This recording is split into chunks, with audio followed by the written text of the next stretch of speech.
So, usually, so we file the claim, you file the claim. How long in your experience do you usually see it to take to get that refund? Now let's exclude the accelerated payment option, which we can talk about, but just in general, about how long do you usually see that take?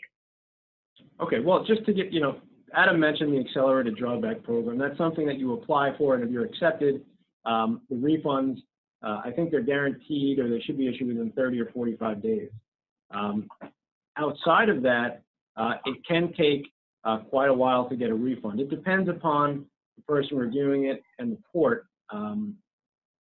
Not all customs officials are necessarily fungible. Some are quicker than others, but I would say on average, you're looking at months rather than weeks.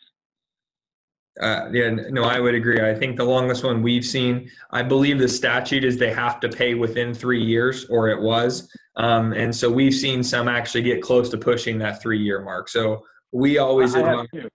Yeah, we always Those advise. are the outliers, though. No, absolutely. To go through the process, go through the application for privileges.